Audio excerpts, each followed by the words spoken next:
Behind the Counter is brought to you by Audible.com, the internet's leading provider of audiobooks with more than 100,000 downloadable titles across all types of literature. For a free audiobook of your choosing, go to audiblepodcast.com/Andrew. And by Stitcher Radio. Listen on the go via the Stitcher mobile app. For more information, go to stitcher.com/GFQ.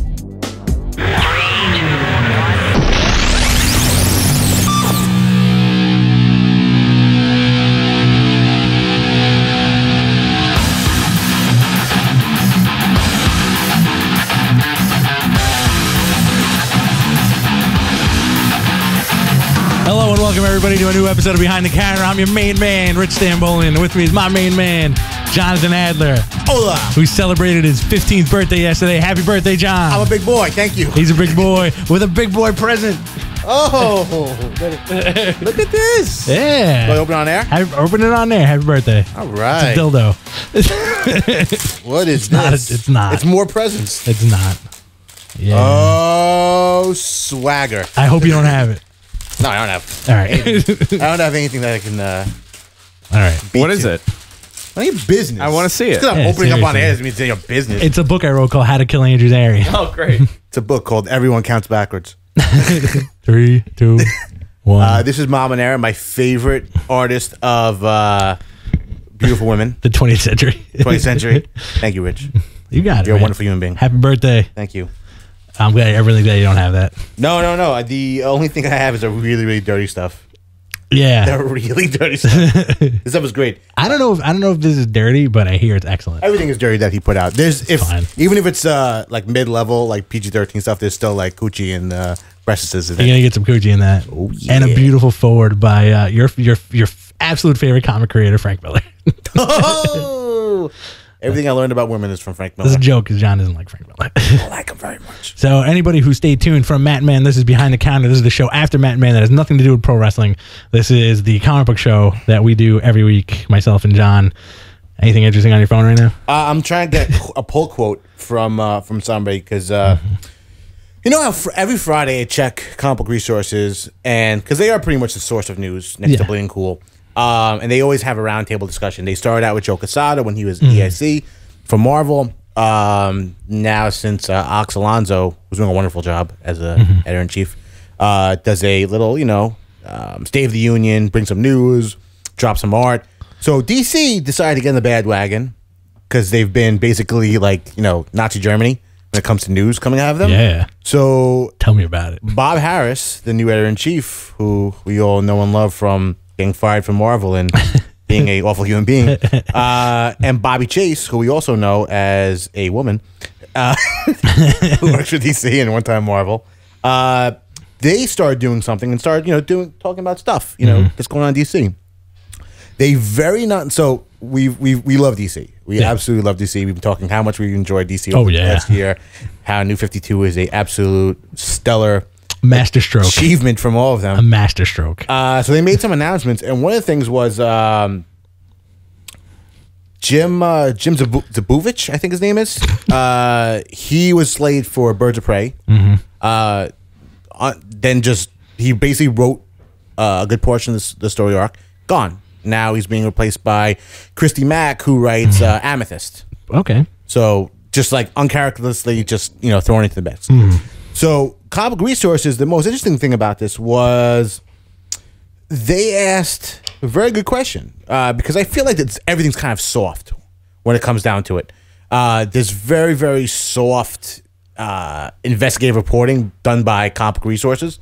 So they asked Bob Harris, I'll do the exact quote, since on the topic of creative changes, one of the things that was a big discussion point for a while was Gail Simone being on and off Batgirl. So as we know, she was fired. It was broken by Bleeding Cool. Right. Then she announced on Twitter that she's been fired by email. Right. And then rehired. Rehired within a week. Yeah. Because of apparently the pressure from the internet. Because she's also such a big, woman. A big creator. So they're asking her, did you basically rehire because of the fan support? Yeah. And Harris says, what we had, so she was being replaced by Ray Fawkes, who's another up-and-coming artist. Right. Up-and-coming writer. And he says, and I quote, this is from Bob Harris's mouth, What we had was Ray Fawkes coming on for 2 months to help out, schedule-wise. We're very happy Gail's back. She's on the book moving forward. So to me, that was a moment in time where we were just looking for Gail's next plot to come in, and we're moving forward. So, by Bob Harris's beautiful PR move, he's basically saying the same line that, yes, she was fired, but she wasn't really fired. We were just waiting for her to basically give us a plot, give her her storyline. Okay. So ignore the very public spectacle that was her firing. Just retcon it. Retcon. Completely retcon the fact that like this lady was unceremoniously fired via email. Yes. It was blasted everywhere. Yes. And then all of it's like, hey, a new guy's going to take over the reins. Boom, boom, boom. It's going to be great. And then the internet as a collective said, no. Let's get her rehired. Yes. She gets rehired. And then all of a sudden it's like, oh, we never happened. We meant for that to happen. We it were was waiting a break. for it. It was a break. It was a swerve move. What's amazing is that this is very much like Stockholm Syndrome when it comes down to DC. They've exercised this ability to forget things happened and ignore reality. Right. And have now transferred over that to their editorial decisions as well. Like, oh, this guy never worked for us. It is comic That guy's books. been working for us forever. Well, I feel like a weird tangent to that was also the news that they released today where you're going to get an extra issue of the Grant Morrison run of Action Comics where, like, he was supposed to be slated on, like, issue 18 was supposed to be Andy Diggle. And then I think they released the news today saying, like, nope, he gets issue 18. Issue 19 is when Andy Diggle shows up. We're going to mess with your solicits a little bit, you store owners and previews filler outers, I can't get your crap together, DC. That's what I'm saying. It's so weird. Yeah. And, like, again, this is another week that goes by where it's very quiet in the Western Front when it comes down to their news. It's usually the only thing that really comes out is the weirdo announcements of like, oh, this no-name guy is now taking over this book or whatever. Or Jeff Lemire is now, writing all the books. And who's the man? Yeah. Jeff Jones is still the man. Yeah, and there's nothing that came out of it. I forgot who was originally slated to write Constantine, which, as we know, Hellblazer is the longest running Vertigo title that's on the stands now, is now being canceled, being replaced with a DC mediocre PG-13 version called Constantine. That he's getting thrown into the main universe. Yeah, because he already is, but they really, for whatever reason, they don't want, a Hellblazer and a Constantine existing in the same universe. It's kind of weird, man. It's not, it's like the argument was, the same thing was going on with, like, for Marvel for a very long period of time, where they didn't want a Wolverine Max book because they didn't want a kid coming into the store and saying, hey, I want to pick up Wolverine. Like, oh, Wolverine Max #1's out here. Oh, my God, like dicks and like bloods. Yet there are no dicks in that book. It's just a lot of blood. And they finally, since Joe Quesada left, now they're slowly easing up in the smoking ban, and there's like, there's that ban, overall ban is kind of like lifting, and now there is a Wolverine Max book on the shelf, which is like okay. I like it. It's fun. Right. It is. I kind of want my Wolverine Max to be You want Punisher. Yeah, I want Greg Rucka doing like a Wolverine Max book. But you're not getting that. You're getting kind of like weird stories, and you also have another Savage Wolverine came out this week too, like another Wolverine book. Did you like it? I liked it. I liked it too. I was very surprised how much I liked it. I felt like it was a weird guilty pleasure, and of course Frank Cho had to throw in boobs. Shanna into it, like Kazar's wife. Well, what I liked about it was it really looked like Frank Cho stepped his game up. Yes. But at the same time, I know this book has been sitting on their shelves for like a very long period of time that they didn't know when to release this. So, like, the faces were amazing. The detail level was great. It was very good for a Frank Cho book. I don't know where they're going with it. Oh, definitely not. I kind of disagree a little bit with the way, with the inner monologue that Frank Cho does for Wolverine. Oh, it's weird as hell. Because he's like, and then I slipped by them through the night. Yeah. And I rose up on them. Yeah. And I gave them a proper burial. Yeah. Yeah, listen, you got to lift those heavy boned arms, man. You ain't getting nobody a proper burial, man. It took like 6 hours. When do you have time to bury anybody in the Savage Land? Yeah, exactly. You got stuff to do. Ain't nobody got time for that. No, but it looked cool. You had like dinosaurs and like Babe, one Babe in it, and like all the good. I'm in for it. I like Frank Cho, but he's kind of like hit or miss with me. He's hit or miss, and I think like Marvel does a good job of keeping the hit or miss guys like just use Wolverine. Where Joe Linsner, of Dawn fame. Anytime he does like the miniseries, it's like it's the chick. You have the black hat, and then Wolverine. Yeah, or like Spidey. maybe. Well, yeah, it's his fixture. I mean, you're not going to Frank Cho unless you're going to see some cheesecake. Yeah, like you want like the guys to focus on whatever, but it's like it's an interesting story. It's kind of like a sideways thing. I like it better than Wolverine Max. I don't know. I did enjoy like the first couple of issues of Wolverine Max. I really do. I don't know why. Yeah, I think that I like the way that they're writing Sabretooth in it too. Okay, all right. I didn't read the third one that came out. I didn't read it either. No. The first two were okay. I wanted more. I wanted him to just start the first page. I want dirty book. Yeah, like I want like he's a dirty dude. I want the F-bomb on like every page. I want like a real like if Wolverine was real, 5'3" and gross, I want this guy to turn around and be like, you know who the F I am. Yeah, I want him the guy with the claws. I want him banging, I want him smoking, I want him drinking. Oh yeah. I want him like absolutely, totally ripping apart people. Yeah. You want this dude to be like the biggest, nastiest like dude. Yeah. Like ever. You know? I guess we're just gonna talk about comics, like the comics of the week or whatever. You know what I really dug? All New X-Men. I think it was number 6. Yeah, man. It's a good issue. Solid issue. Yeah. It was the first issue so far that didn't feature New Beast. Yeah. Which is funny too because they just did the big reveal on him. But the book rocked, man. The book really, really rocked. It did. It was a good. I love the story because like it's the time trapped young X-Men with the old X-Men, and there's so much to explore with it because in this issue you kind of get like the weird head nod from Angel where he's just sitting on a roof and he's like, oh, what's happening, and then like you have the messed up time Cyclops who steals Wolverine's motorcycle and goes into town and he tries to buy a magazine. It's like $5 and he's like, where are we living? Like, what is this? And like the bit. You don't know. I mean, it's kind of an unspecified. They're younger. I would say they're 15 or 16 years old. I think in the book. They keep alluding to like how young Cyclops looks. Yeah. So I'm thinking he's like 14, 15. Yeah. And also like in the new, I think Cyclops is maybe like close to our age. He's like between 30 and 35 at this point. Maybe like 32, 33. He has to. So this Cyclops is like 20 years younger. So 20 years ago, it was 1992, and magazines weren't as expensive. Yes. I think I'm still spending like $6 on a magazine. Yeah, depending on what magazine. I feel like back in the day, like video game magazines were really expensive.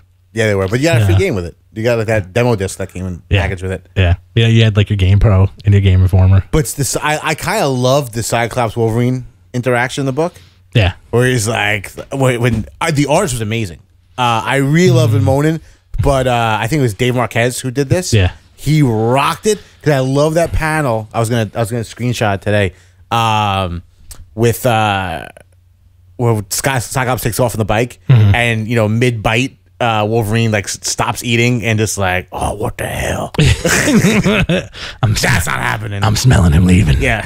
I was like the bit in the book too where he takes out I was like, all right, I'll pay this money, and he takes out like this wad of cash, and he's like, why does he have all this money? And like Wolverine's like, none of your business. That's Teddy Bar money because he's wearing Wolverine's jacket. Yeah. That's boob money. He's going to like the nasty Westchester Club. He's after doing that. his thing. Yeah, that's what I want, man. I want Wolverine doing his thing. That book rocked, man. It was a very, very solid book. What else you read? Daredevil, awesome. Yeah, man. Yeah, Foggy Nelson's got cancer. I don't think he does. In the book, it's like he's getting tested for cancer. I think he's is there a you got to kill off all the Daredevil cast members. What I want to know is there a Marvel Universe cure for cancer or AIDS? No, right? Well, yeah, Karen Page died from Captain AIDS. Marvel. Yeah, from cancer. That's the only thing they can't cure. No, Reed Richards. Everything else, you can remove a brain and put another guy's brain, and that's what I'm saying. Easy peasy, but those things you can't touch. Nah. Not even with the Infinity Gauntlet. Because they already killed Foggy. I don't think they're gonna have him slowly deteriorate. They faked his death. They didn't really kill him. Yeah. I mean, I think the book hinges on their relationship right now. Even if he's sick, he's gonna be around for God knows how long. Wade really stepped it up too, man. Like I've loved every single issue of this run. Yeah, man. No, it is. Wade has been consistently amazing. Since I think I've always liked Wade's stuff, but for a long period of time, I felt like he was kind of a mid-card, writer. I think since 52, that guy has been on his A game ever since. This, I'm talking about the original 52, not this new garbage. Right. But Daredevil is just an out-of-this-world book. It's every single issue is, even if it's part of a story arc or self-contained, it's completely satisfying from start to finish.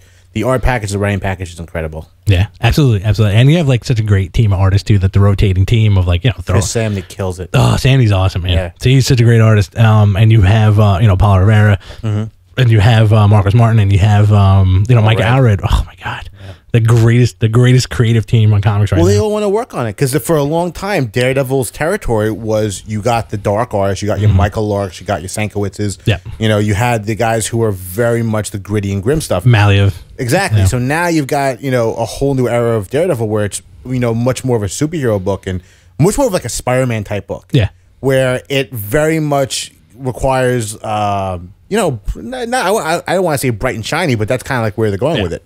It's almost cartoony to a point, but it makes like the menacing stuff, like what they did with Coyote, really effective. Yeah, when they do go dark in the book. It's really incredible. It is, and like it's such a great lighthearted book. Like I have not looked forward to a Daredevil book since probably the Brubaker run, like as much as this, and like the Brubaker run, I think is very underrated. It's incredible. Like it's amazing, but the I feel best like handoff in a series ever between the creative team. I completely agree with that, but I feel like it was also dumped on by the fans a lot. Yeah, because they were so used to doing Bendis, and they would just.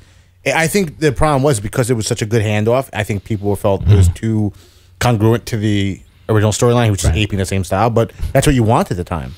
Yeah, you wanted that. Like you love the Bendis run. Yeah, I mean, he reestablished them. He did, and like Bendis took it to a high note, and Brubaker took it to like that ultimate precipice, and then it kind of floated in the ether for a little bit. Like I was not a fan of the like the hand storyline and like. Oh, I love like that the demon crap, but like it was good, and the return too. That weird thing where he was in the country. So weird. His stuff was good. That was what's his name? Diggle.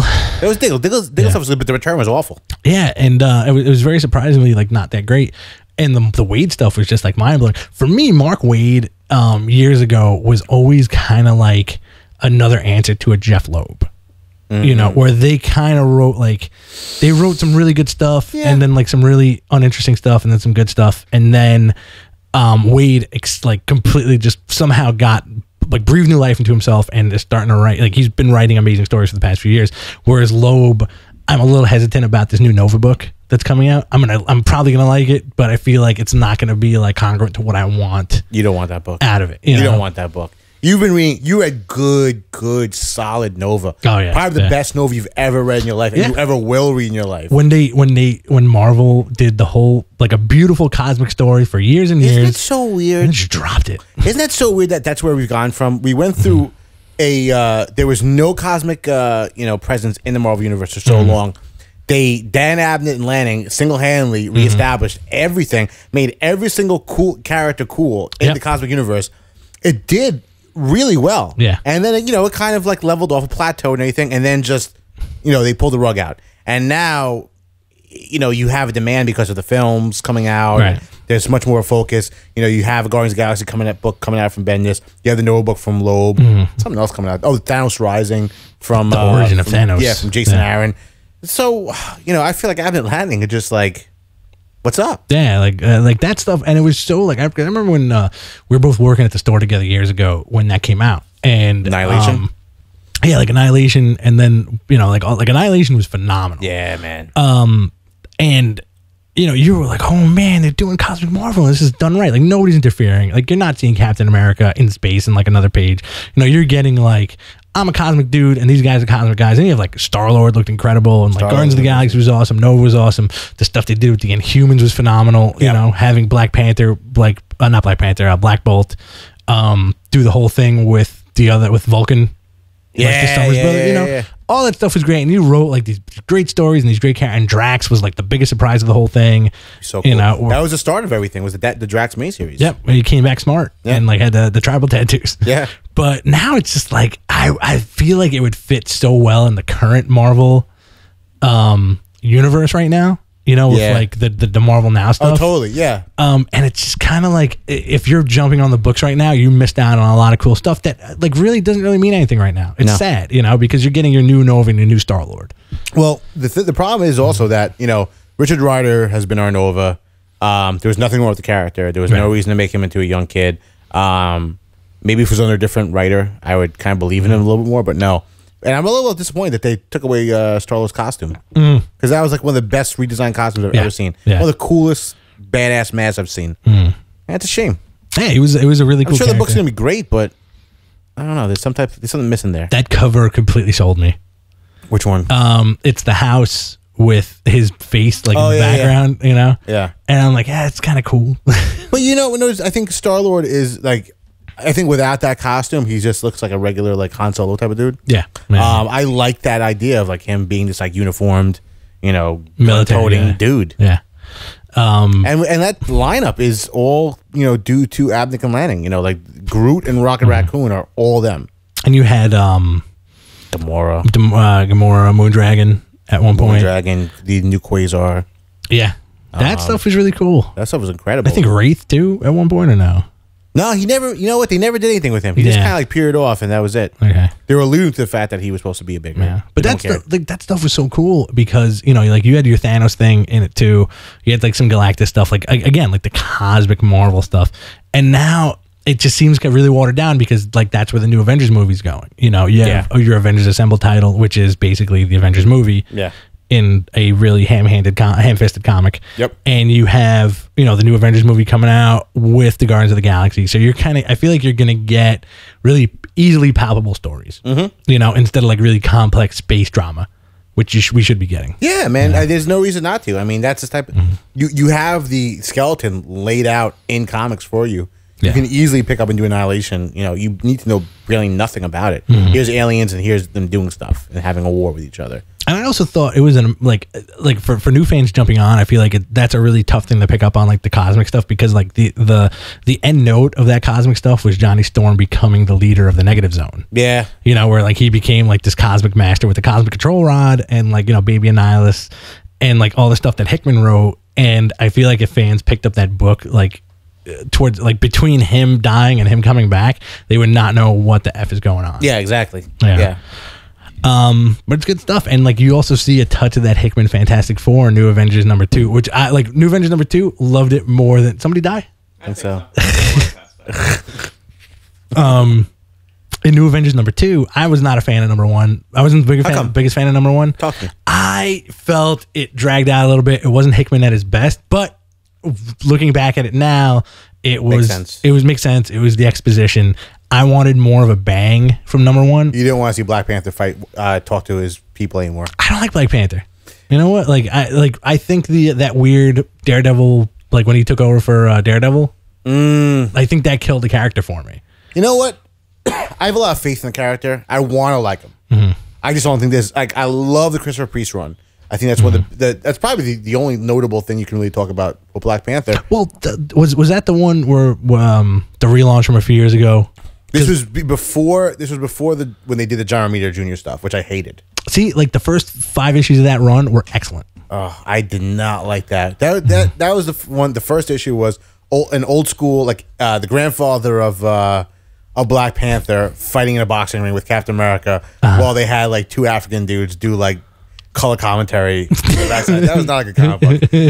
No, thank you, Reggie Hudlin. Go. Black Panther. It's Black Panther. But the Christopher Priest stuff was good because it was like a really strong like global espionage, had to do with the politics. But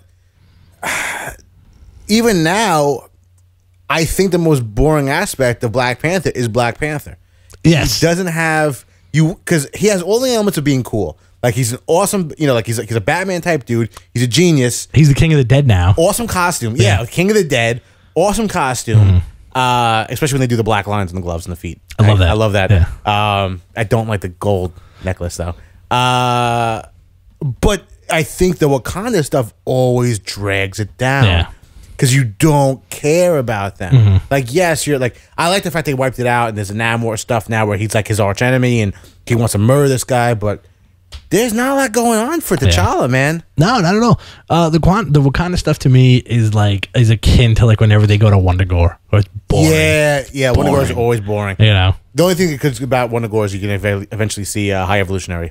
Yeah, which is awesome. You get like your cool little bit, but the fact that like the way Hickman writes him, like he comes off as such a dick, which is fine. Yeah, and I really want to like the Black Panther character. Yeah, of course you do. I mean, because a staple.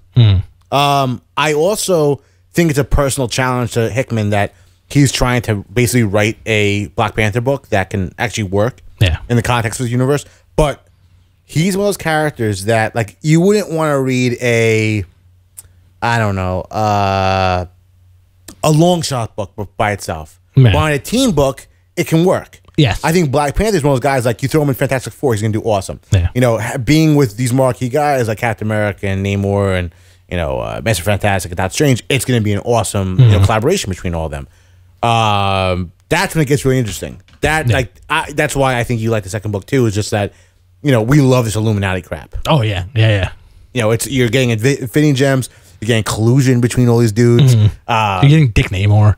With the pop collar and the cape. I love the fact that he's got the cape, and then they show him later on with because I'm glad that they finally realized a black costume was the best costume for him. Yes. It took them years because that costume's been in like the cooker forever, and they never utilized it. It's like, wow, green shorts. That was his Defender's costume. Yeah, and like also before that, like back in the day, that was like his war outfit. Yes. And it's a great, smart looking costume. Yeah, he's like, like the V, like, he's ready. He's like, I'm a prince, but whatever. I'm not naked. I'm not totally naked. Where you can still see the outline of my junk. Yeah.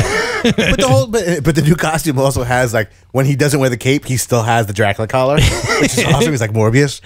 You know what? Like I always love the Illuminati stuff. It's so great, because like they're going head to head, and it's like the big brains and like of the Marvel universe, like they're your leaders. Plus, Hickman has an excuse to write Richard still. Exactly. Yeah. And you have Namor who's just sitting there, like when T'Challa sees him, he's like drinking wine. He's like busted open a bottle of wine. He's got a cape, and he's standing by a fire, and he's like, I'm gonna kill you at some point.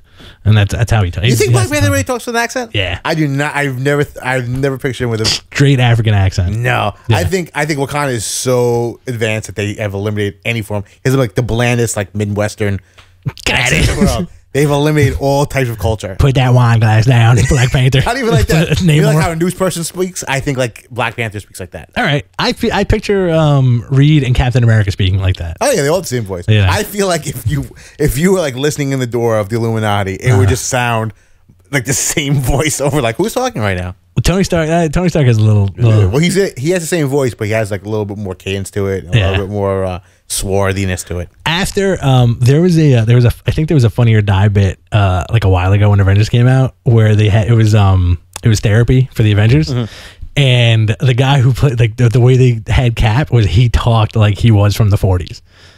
Oh, yeah. Which I think is like, sometimes when I read a Cap comic, I kind of picture that, where he's like, what do we do now? Reed Richards? I never pictured him like that. I would like to start thinking about that. I'm going to start reading the regular Captain America book with that voice in my head. She's a bombshell. She's beautiful dame. Beautiful lady. She's a dame. Is it like, even now, stems. It'll always be perpetually, in the current Marvel universe, it'll be perpetually 10 years since he got like unfrozen. Yeah, pretty much. Right? Pretty much. So like he got unfrozen in 2002, basically. It's kind of weird when you think about it. It is weird. It makes sense though. It makes like perfect sense, And those are also dudes where like you can really mess around with their ages. Like nobody's like Reed goes from like 38 to like 48. It depends on the creator. Yeah. Always. Like Epting draws him as like a 48-year-old man. But on the same side, they've been making Sue Richards perpetually younger and younger.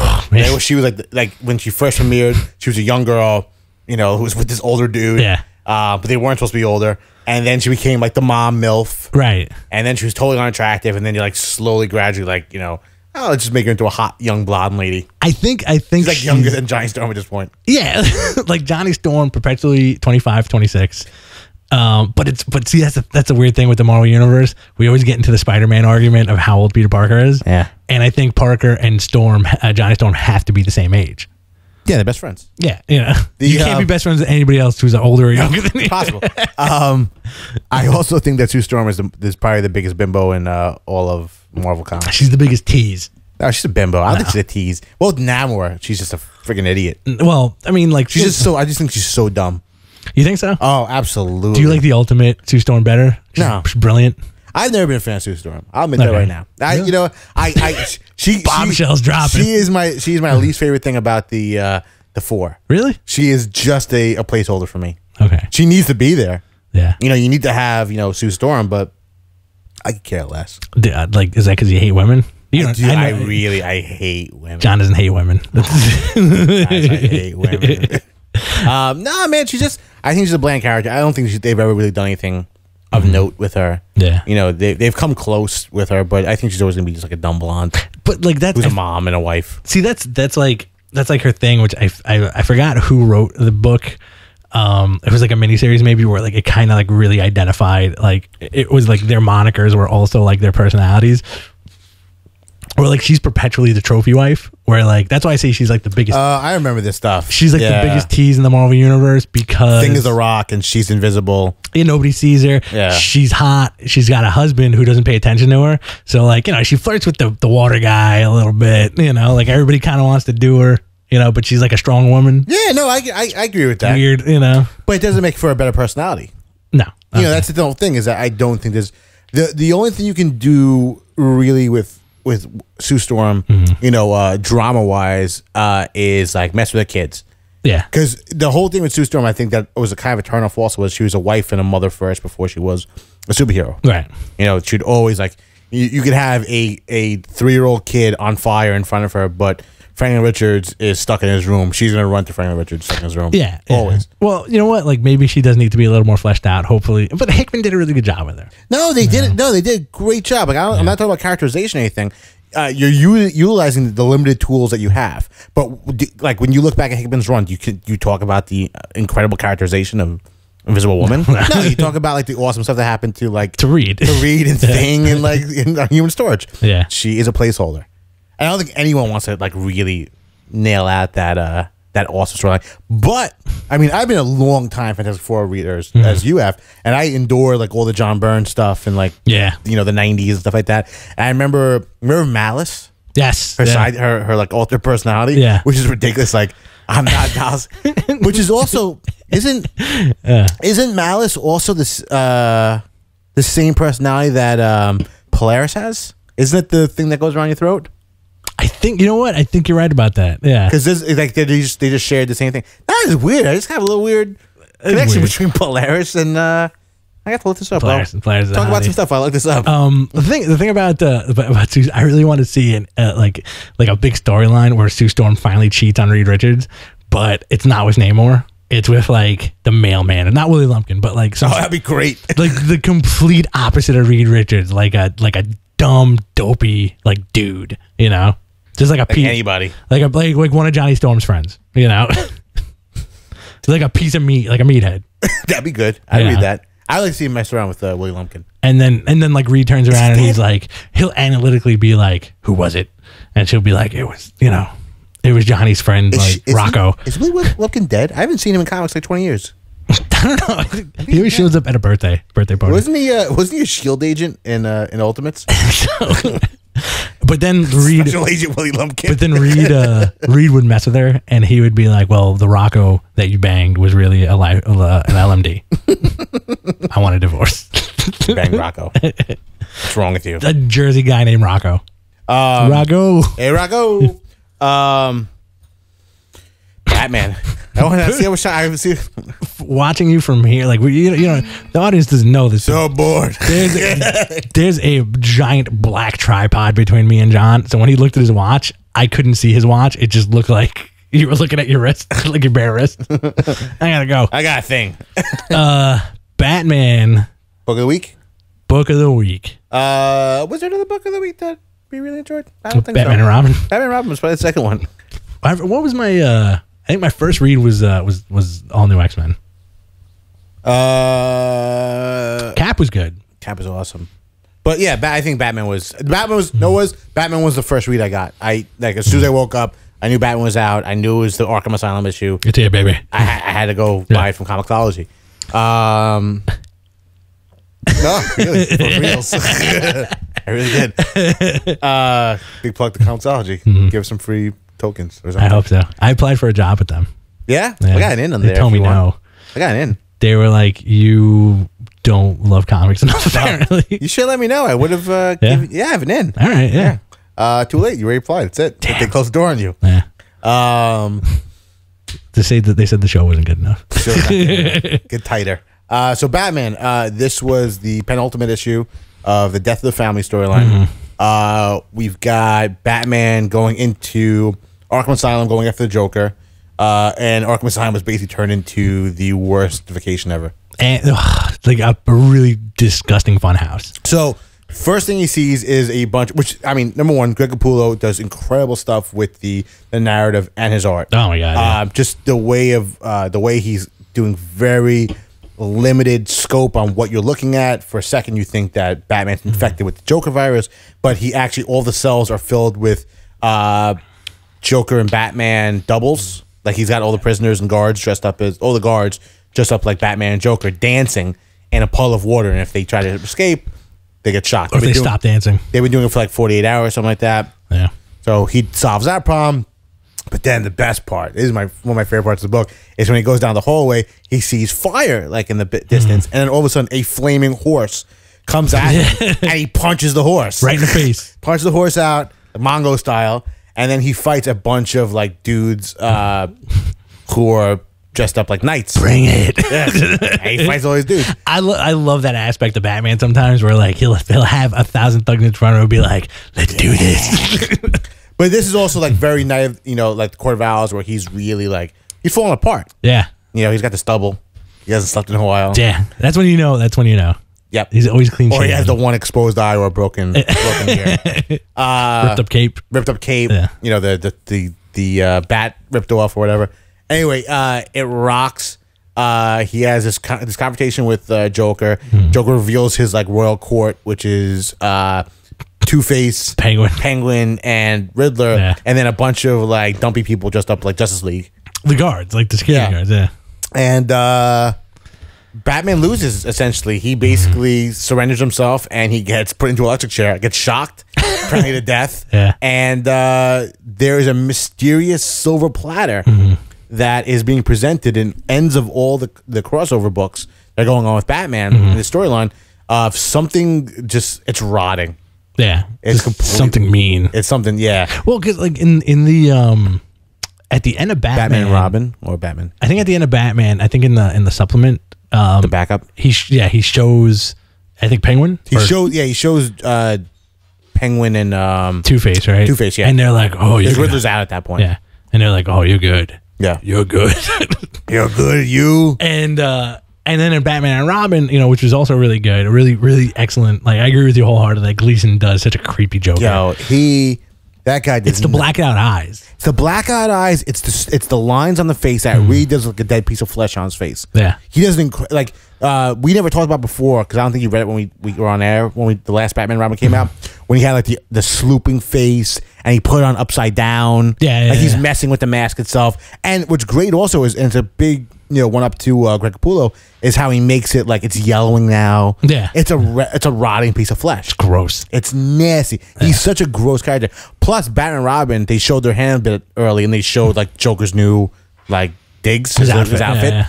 And it's like there's nothing special about it. It's just an awesome looking Joker outfit. Yeah, purple suit. What's really cool about that is like, because we were talking about this earlier today, is that you don't know what's on the platter. And like my first instinct was, because the way it was drawn, that Damien had his back turned to the camera, that it was Damien's face in the platter. Yeah. You know, but you said, you know, like, you know, butlers use the silver platter to serve food. Maybe it's Alfred's head. Because Alfred hasn't been in this thing at all. Yeah. Because the line was, when they show it to Joker and Penguin and Two-Face, I think Joker says something to the degree of what the Bat Baby's gonna say about this. Right. So if you're destroying the element of like the Bat family, that's the thing you do. Like, I mean, you take out Alfred at this point. Take care of everybody. Yeah. But no, you're right. The Batman Robin thing, I didn't pick up until I reread it. Was like how the whole thing is they don't show Damien's face during the whole climax of the storyline. Yeah, and he's like, what's happening right now? Yeah. You know? But it makes more sense to be like Alfred's head or like Alfred's. I think it may be Alfred's face. You know? Well, yeah. The face thing makes sense. And, you know, we have not seen Alfred since he was captured in the beginning of the storyline. So they have to do something with him. Because we know that he got his eyes burned out at some point. Or we think. Yeah, we think he did. And I was reading a thing with Scott Steyer today. He did an interview on CBR. He was talking to Dan Slott about the the Spidey stuff, and he's like, I might have to do the same exact thing, go into hiding after the storyline. Like, I'm very confident in the storyline, but a lot of people are gonna be pissed off at me. Well, yeah.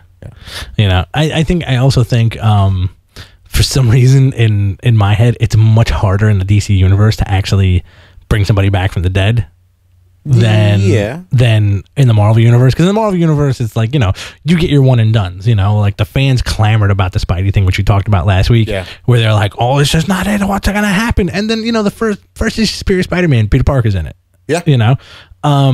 DC is a little hard to come back from that. And but at this point, if you don't think Scott Snyder knows what he's doing, then, you're a fool. Yeah. You're a fool. You're a fool. Stop reading comics. But if it's Alfred, like the reaction will be very polarizing. Well, me personally, I've been waiting for him to do something awful to Alfred for years now. Yes, since R.I.P. Since R.I.P., I really I firmly believe that story was originally put where Alfred was going to be a villain. Yeah. And they just couldn't do it. He's like one of those untouchable things.